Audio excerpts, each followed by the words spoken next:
Hi everybody, my name's Mike. I'm a recovering sexaholic. I've been sober since June 3rd, 1984. My home group is St. Teresa's Wednesday night in Chicago, and I'm very happy to be here. I'm actually kind of touched to be here. I was telling Bill just a moment ago that the city of Nashville has been very, very good to me over the years. They've invited me back here 3 or 4 times, so I'm not saying they're healthy. I'm just saying they've been good to me. And so my first words are words of thanks to Nashville for asking me to speak and for being good to me, taking good care of me for many, many years. My second words of thanks are to my own group, St. Teresa's Wednesday night group. They were really excited that I was going to speak. 6 of them came down and 3 of them have already flown back.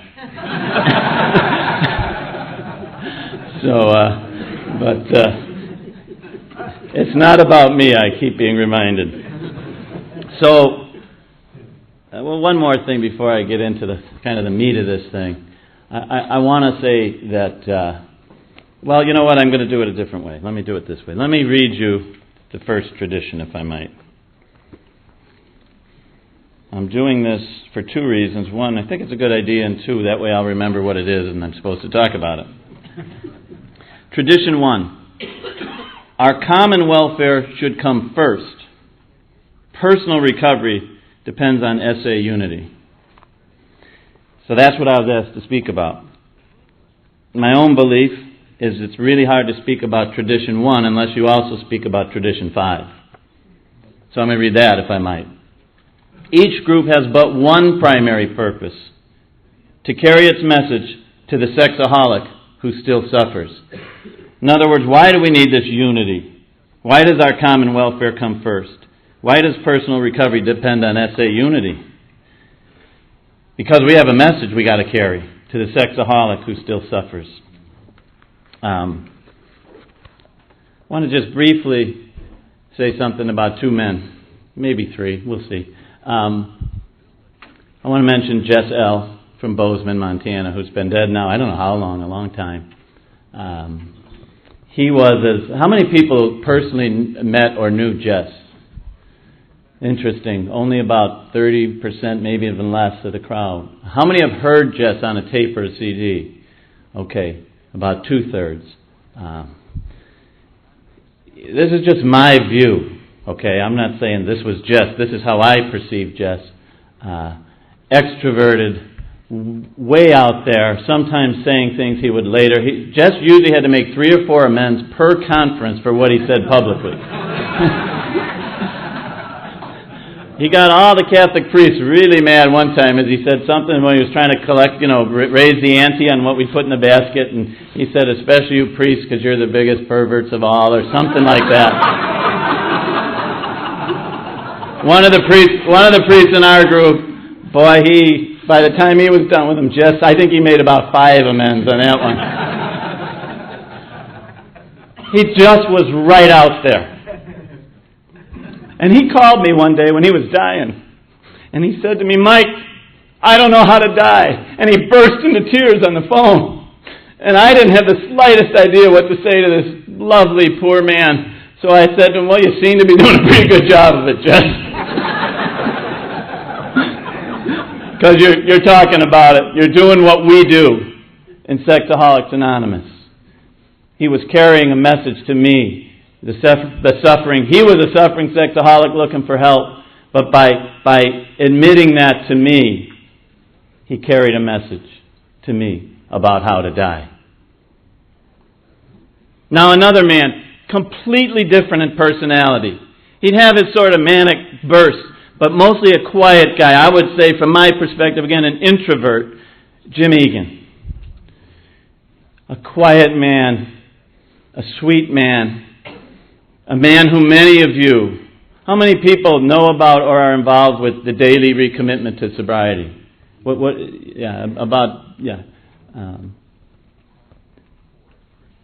I don't know if Jim wrote it, but I think he may have wrote it. He at least got it out there. Jim was much more introverted, and yet in his own quiet way had great influence on me, and I think on many of us here in Sexaholics Anonymous. Principles before personalities, absolutely. But sometimes our principles get communicated to us, not as is often thought, despite our personalities, but through our personalities. God works through us. I'd say nice things about Harvey, but he's still alive, and I think that's...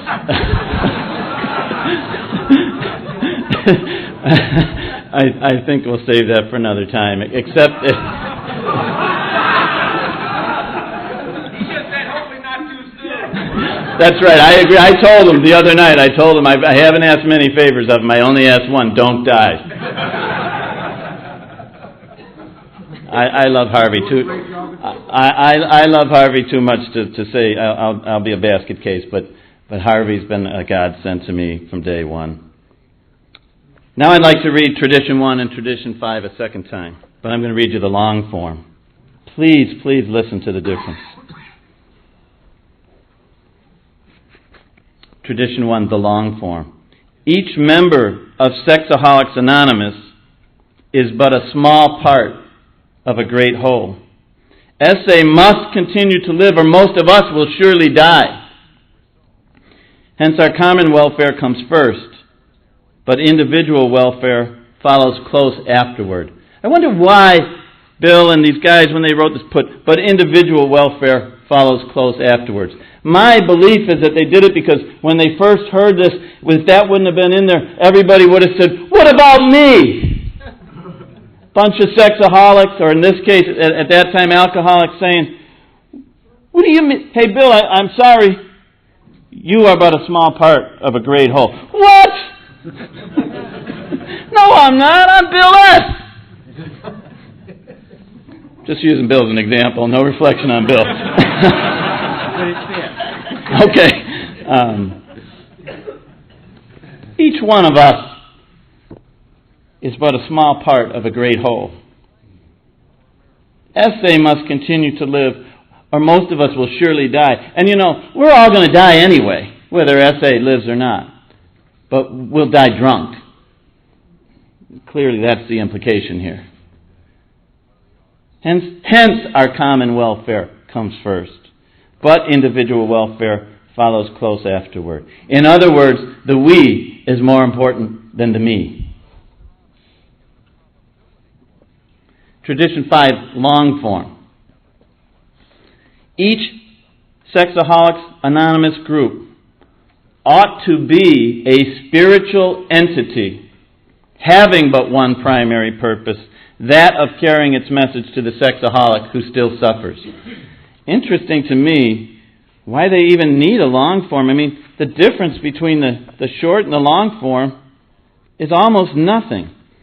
Short form. Each group has but one primary purpose, to carry its message to the sexaholic who still suffers. Long form. Each Sexaholics Anonymous group ought to be a spiritual entity having but one primary purpose, that of carrying its message to the sex. What's the difference? The difference is spiritual entity. I don't know why they took it out. Why have a short and a long form for 3 words?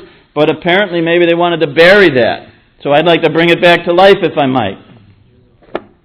Each group ought to be a spiritual entity. We always say the steps are for the individuals and the traditions are for the group, and obviously most of us are much more well-versed in the steps than we are in the traditions. And that's fine if you're new. It's not so fine if you've been around for a while.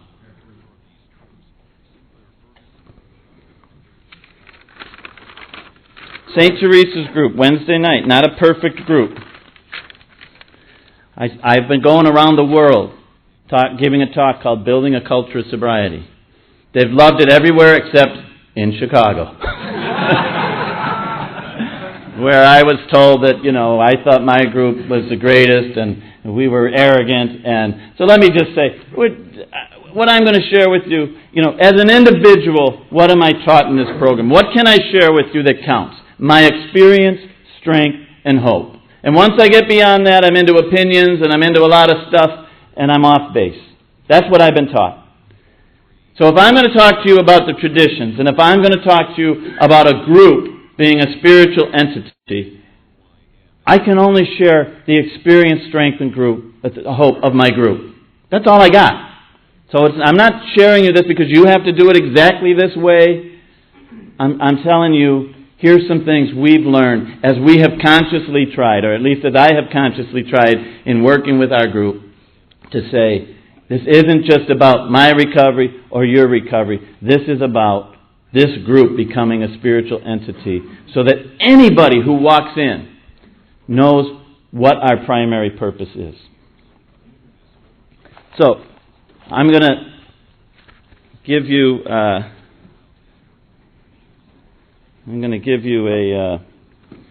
what's going to sound like a laundry list. And I'm going to ask you to do me a favor. Don't take notes. Buy the CD. Not because I want you to hear me, but I want you to listen. Some of these are going to be obvious. They're going to be things you do. Some of them are going to be new. Some of them you might like.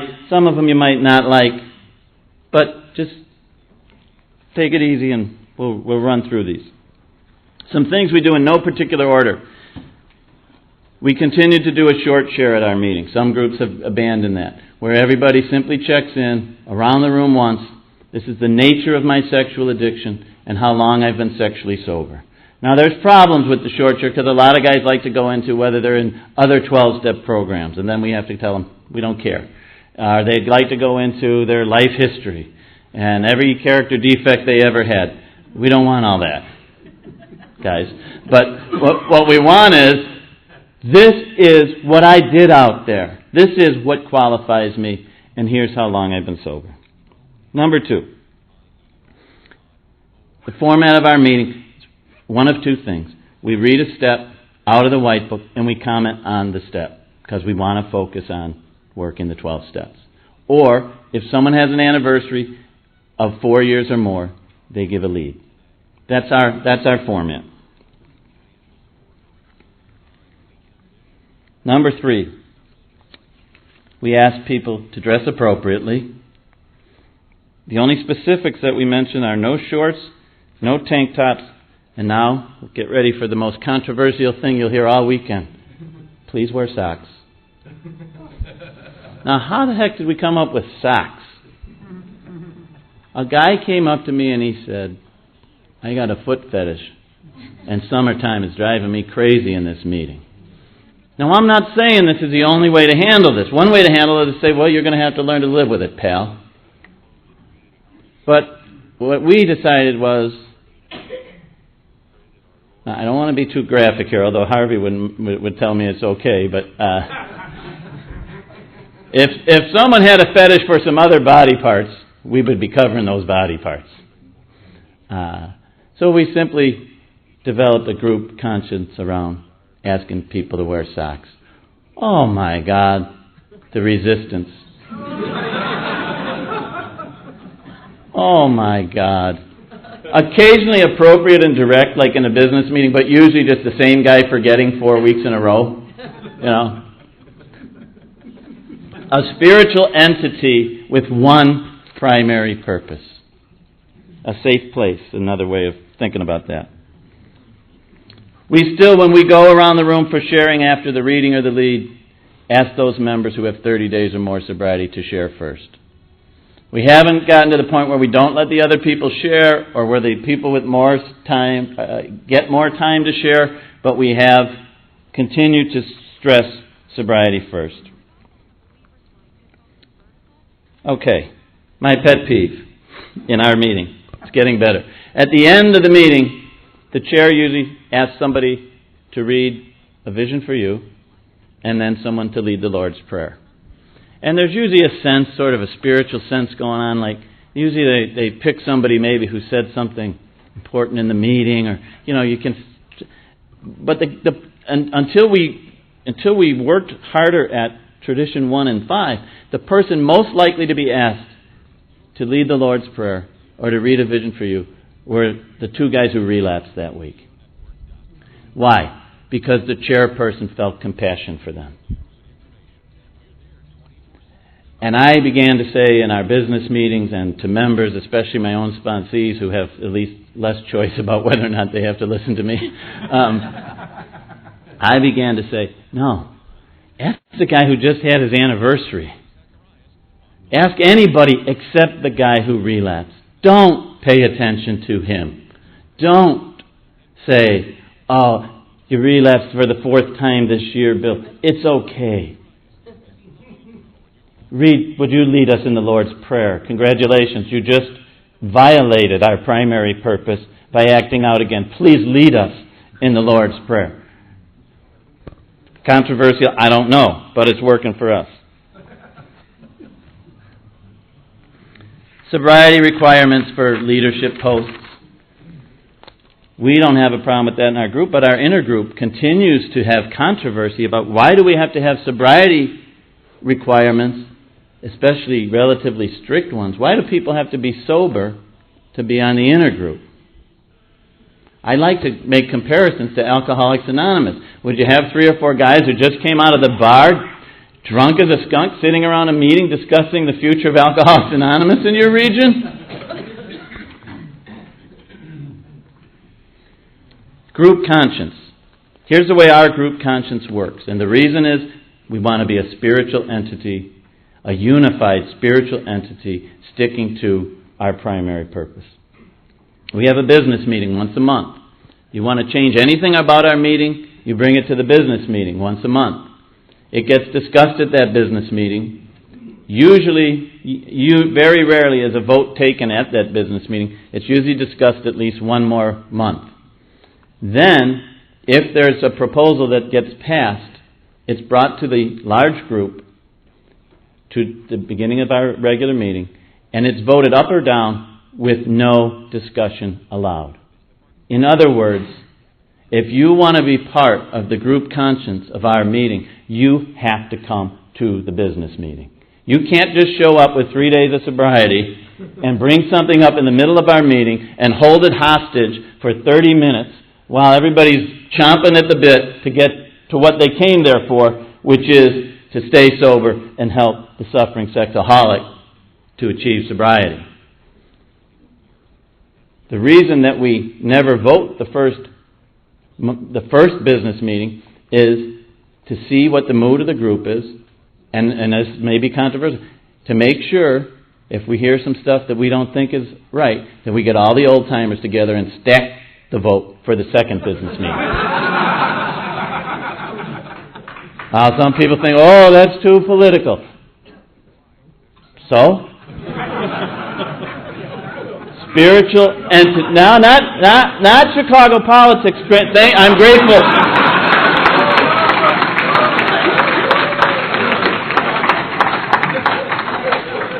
I'm grateful that growing up in a certain community has given me certain gifts, don't get me wrong.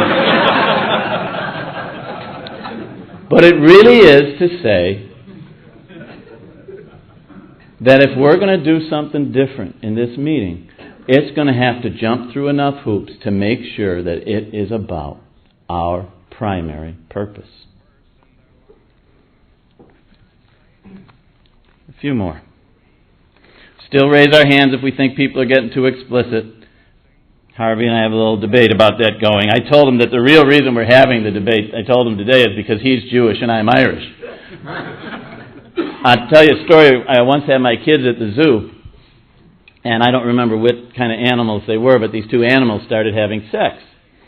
And my wife and I'm saying to her, should we cover the kids' eyes? And then I'm saying to her, well, you figure it out. I'm triggered. I got to go.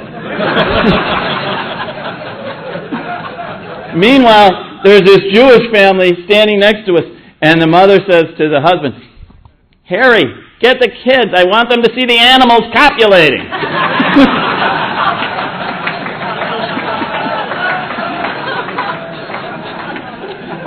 True story. So I think when Harvey says, maybe we should allow more explicitness, and I say I'm not so sure, I think we all come from where we come from. But anyway.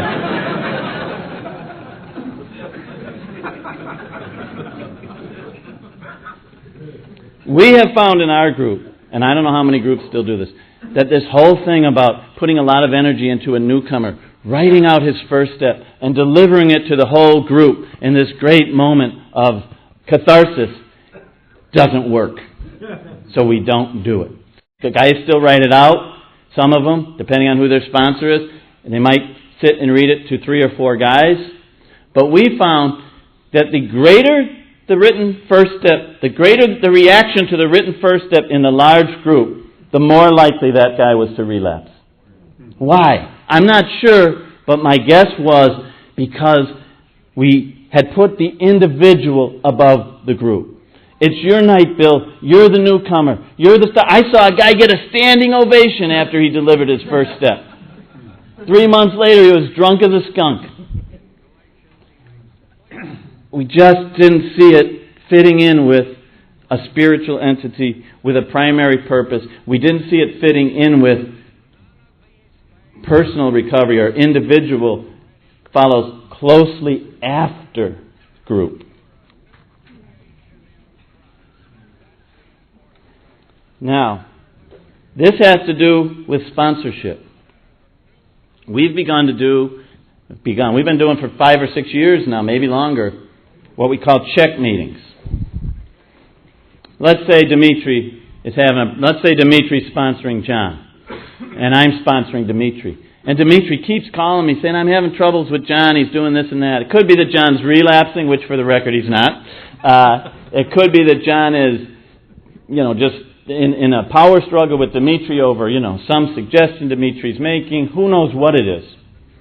At some point, I might say to Dimitri, do you need a check meeting? I ask the sponsor, not the sponsee, do you need a check meeting? And if he says yes, I say, why don't we get 4 or 5 guys, and after the regular meeting Wednesday night, we're going to sit and talk, where we'll be more explicit. And we'll get 4 or 5 guys, sober, solid guys or gals. In our group, it's mostly guys, so I'm not being sexist. It's just the way it is. We have one regular woman who I'll talk about in a minute. But anyway, we sit around and we say to Dimitri, what's going on? The sponsor speaks first. Then we say to John, do you have anything to add? Then we simply go around the room and people make comments to these 2 guys that they wouldn't be able to do, nor would it be appropriate to do in a regular meeting format.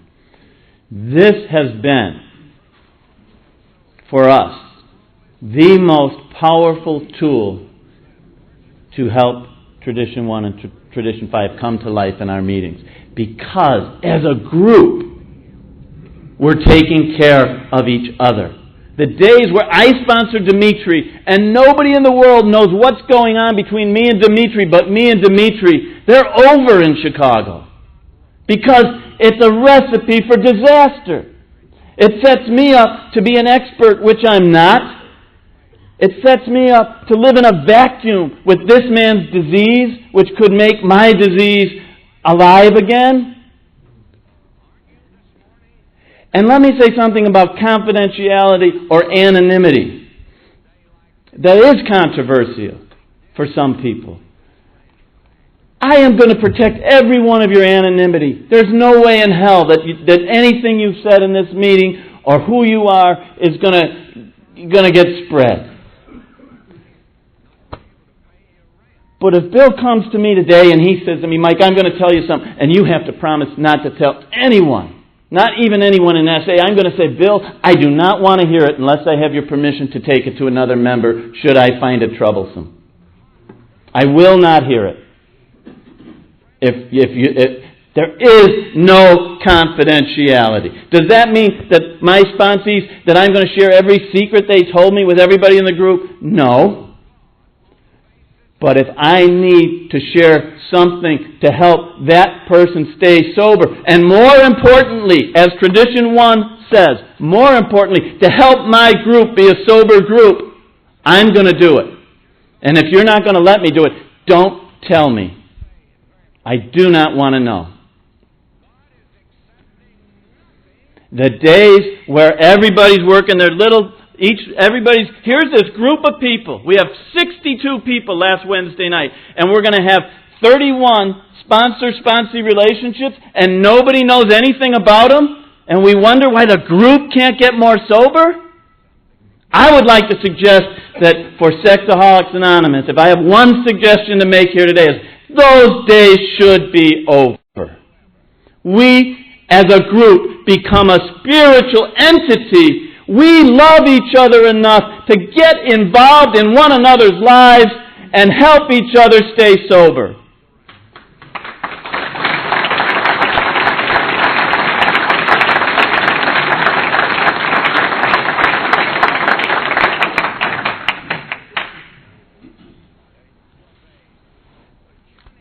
And then, about every 2 to 3 years, we do a group inventory. We take 3 or 4 weeks where we have no regular meeting. Oh no, but I got to check in. Call your sponsor. We're doing a group inventory to make sure that we are becoming more and more a spiritual entity able to carry the message to the sexaholic who still suffers.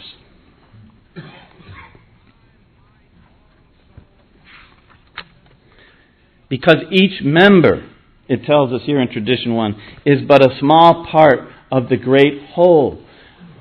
The purpose of this, my opinion, the purpose of this, and it took me a long time to understand this because it took a long time for me to come to life enough to be a good enough lover. What a great lead Robin gave Saturday at lunch. What a fantastic S-Anon lead. What I saw was this woman had become a lover. And I realized that could trigger some people because we're sexaholics. When I say that, what everybody's thinking of is exactly the opposite of what I'm talking about. She's a true lover. She knows how to love because she's been sober long enough. And what she said and what I'm trying to say is, I've become enough of a lover to figure out today, the purpose of the group isn't to keep me sober. It's not for me. The purpose of the group is for me to become a lover so I can help you stay sober, so we can help each other stay sober, because that's what we were created to do, is to love each other. And in our case, because of our illness, the way we love each other is we help the suffering sexaholic. That's what we do. And a lot of times in my life, I don't know what my purpose is. I'm 51 years old, and sometimes I don't know why I'm on this planet in the larger world of my life. I struggle with it. But when I come into these rooms, it's absolutely clear to me. And I don't know if I'm becoming a bleeding deacon. I honestly don't think so, but you're going to have to tell me. But I'm going to tell you this.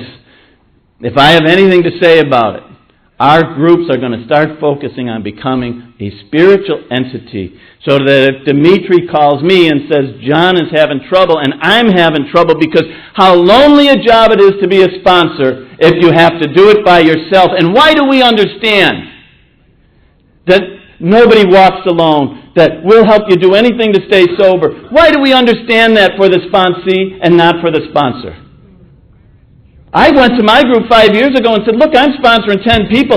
I can't do anymore. Some of you guys got to start sponsoring. Could we get a list around and get moving here? I need help.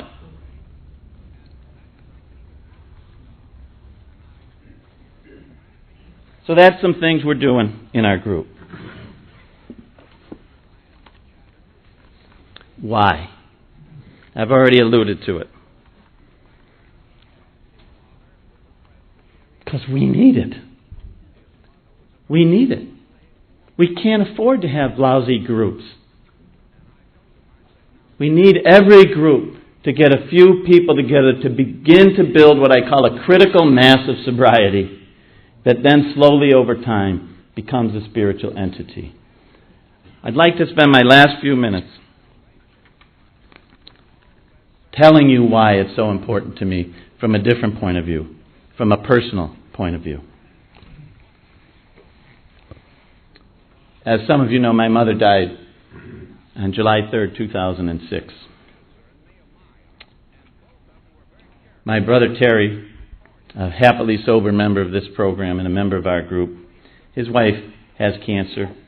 She had chemo again on Thursday. She's very, very depressed. The tumor is neither shrinking or growing at this point, and nobody knows what is happening. My other brother, who I barely talked to, his wife had a heart attack.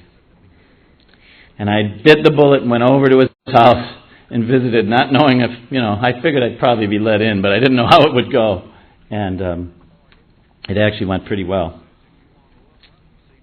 Jim Egan died this fall. I miss him. And Kathy, my wife,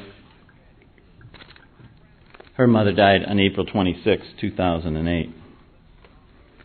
At 93 or 92. She did pretty well for herself. My son is 20 years old. I met Louise today from Dublin. I don't know if she's in here or not, but my son's spending his junior year of college at Trinity in Dublin. He told me two stories when he came home on Christmas break. The first was that a friend of his, a female, in fact the girl he took to senior prom, although they're not dating or anything, they were in a pub, and some guy was so drunk he started not only hitting on this young woman, but physically sort of, I don't know if assaulting is too strong or not, but doing stuff he wasn't supposed to do. And my son said that he walked over, picked the guy up, and just moved him. I said, "Oh my God, what did he do?" He said, "Oh, he was so drunk I don't even think he noticed." Told me another story. He told me that a guy who had barely ever drank a whole bottle of vodka one night. He said, "I was afraid he might die, Dad." Those are the kind of stories you hear about people dying. So I stayed with him all night, and he said, sure enough, at about 2 a.m, he walked in the middle of the street, and a car was coming at him 50 miles an hour, and he said he had no idea, Dad, that car was coming. And I ran out in the middle of the street and pushed him across the street, and he said, "I'm not trying to brag or anything, Dad, I'm just telling you I saved his life." And he said, then I got him in a cab, and he puked all over the cab, and the cab driver was furious, and I said to the cab driver, "I'll pay you to clean it up." And the guy said, "Give me $50 or €50 or whatever it is." And he gave him the money, and he got this guy to bed. And he's telling me the story, and I'm thinking, oh, he's a codependent. No. In the morning, he woke the guy up, and he said, "I know you're hungover and everything, but you owe me $50.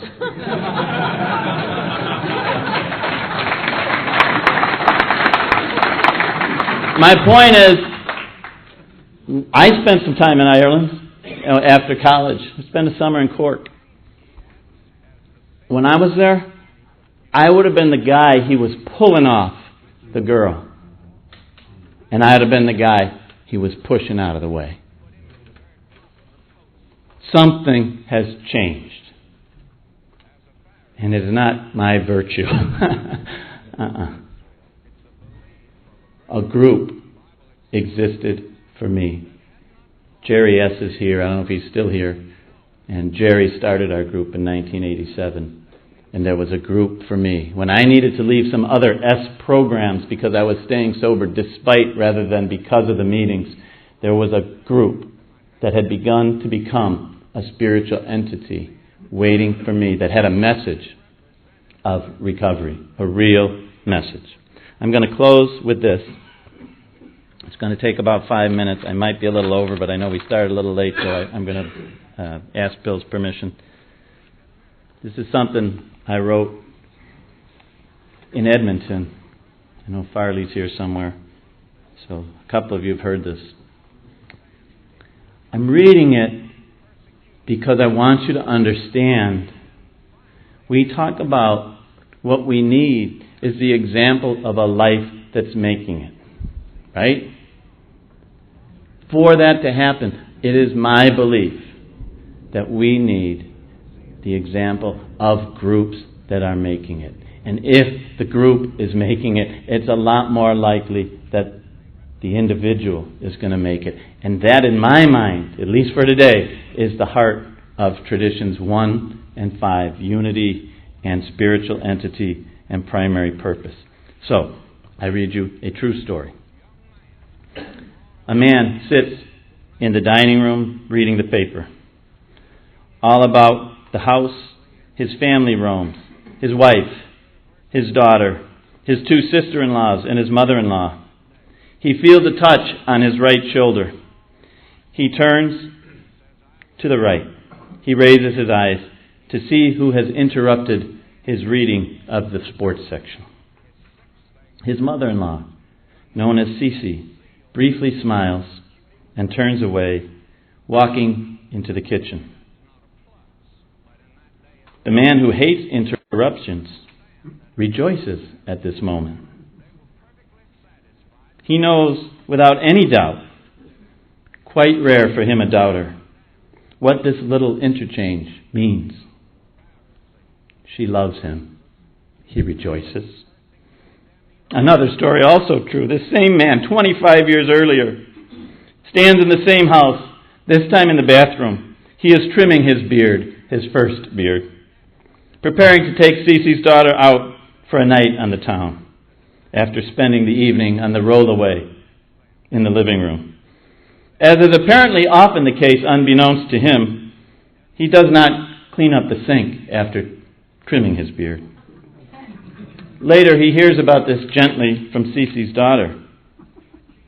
Cece apparently had noticed, but her husband Dave had intervened to explain to Cece that, like alcoholism, leaving your beard trimmings in the sink was no more than a good man's fault. So Cece says nothing to the man.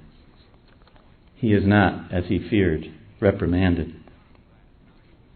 This mother-in-law, Cece, insisted on visiting and writing the man's mother when she lay dying of Alzheimer's. She asked invariably about the man's siblings, nephews, nieces, cousins, and co-workers, often amazing the man because she knew more about them than he did.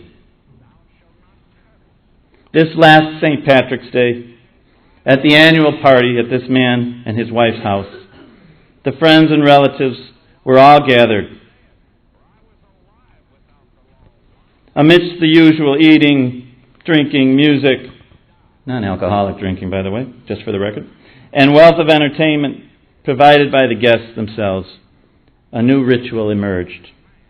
Throughout the night, almost unnoticed, one by one, you had to be looking. The various siblings, nephews, nieces, cousins, not only of the man's wife, but of the man himself, all quietly stopped by the chair of Cece to visit. Most of them either chatted her up or, as is often the case, vice versa. The man's son, however, simply sat down next to his half-awake grandmother and began to play the violin, mistakenly thinking his great act of love and respect had gone unnoticed. This man's mother-in-law, Cece, did not feel about baseball the way the man did, although she did grow to love the game, if only to be part of her grandchildren's lives. But Cece did worry about the man. She would marvel incredulously at how he could sit around the house all day, quietly, without barely a word to say, and suddenly the Cub game would come on. He would pace in and out of her kitchen, in and out of her living room, screaming, sometimes almost cursing, and since this is a rigorously honest program, sometimes actually cursing. It would be the worst when he would do this in the back room with the windows open, meaning that the greatest of Irish sins had been committed. The neighbors had heard.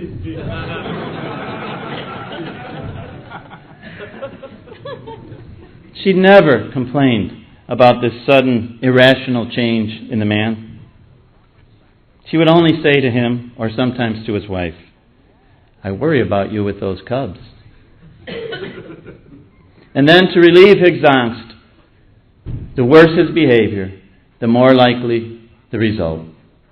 A sandwich and a Sprite brought to him as if he were a king.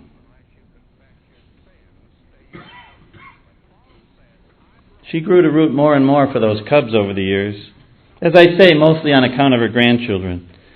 But the man knew too that she wanted him not to worry, so that he could eat his sandwich in peace.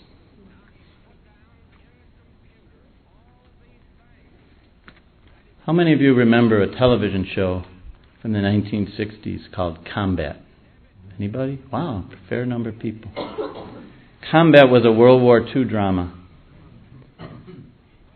Two of the main stars were Vic Morrow was Sergeant Saunders, and a guy named Pierre something was a character named Cage. He was one of the soldiers. Just giving you that, otherwise this next piece makes no sense. When last summer, the man and his daughter pretended to be Sergeant Saunders and Cage, crawling along a beach in Lake Geneva, Wisconsin, and suddenly threw a rubber ball masquerading as a grenade onto the grass near Cece and the man's wife. The ball accidentally bounced up and hit Cece right on the arm. She just laughed and played dead. The man and his daughter smiled at one another. Another dead German done in by Sergeant Saunders. When the man taught a course on the history of Catholic Chicago in the suburb of Wilmette, he looked up amazed one night to see his mother-in-law sitting in the class. At the age of 88, she'd gotten on the subway and come all the way up to the suburbs to see what she could learn about her history. The man had a secret favorite thing to do. Didn't happen often enough, but he'd get there, Cece's house, on a Friday afternoon, before anybody else had arrived, when work was over for the week, and he could let his anxieties go, and he would listen to Cece tell stories. Stories about her uncle who'd been in the Irish Republican Army and who had to leave the country, and they wondered where he had gone. And one day they were sitting on their porch on Drake Avenue in the city of Chicago, and they said, "That man walking down the street, he looks like my uncle from Ireland." Cece's sister lived 2 doors down. As he walked up that doorstep and rang the bell, they realized it was his uncle from Ireland, and they all ran over to say hello. Cece told that story at least 10 times a year. Or the one about her father when they'd say, "Dad, would you ever go back to Ireland?" And he would say, "I never had a bite to eat, and I never had a shoe on my foot. And if it was at the alley gate, I would not go back." The man would listen to these stories forever. That's how it is with Cece. Before you know it, you're immersed in story. And this leads me to this rare experience of grief. Cece died April 26, 2008. I had no crisis to resolve with her. I had no business to finish. I had no what-ifs. Sure, I might have told her I cherished her more often, but I knew it made her uncomfortable. So I simply sent her a card every year on Mother's Day that said, "To the greatest mother-in-law that ever was." And that's the part of this rare experience.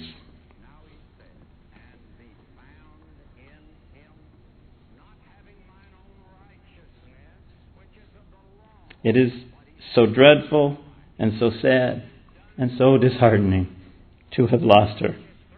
And yet, so rich and beautiful, because the depth of this loss that I feel, that has left me so bereft and heartbroken and lonesome, is a testimony to the depth of our love for one another. And this is the point. They say that people hold back on love to avoid deep pain. Maybe that's why we're all sitting here. And I get it, I really do. But I say, give me the love, and I will give you the love. And let us learn to take the pain. Next St. Patrick's Day, Cece will not be with us. I will not hear the story about the Irish Republican Army uncle or the alley gate. I won't watch her outwork everyone in the kitchen between stories. My hope is someone else will tell the stories, and that she and they will not be forgotten. But it won't be the same without her unassuming presence that yet somehow still filled the room. If there is not a heaven, I believe that God would create one just for Cece and fill it with her friends who've left us all behind. In the meantime, I can still feel that light touch upon my shoulder, like the touch of God herself, telling me that she loved me. A life that's making it because of a group that's making it. Thank you.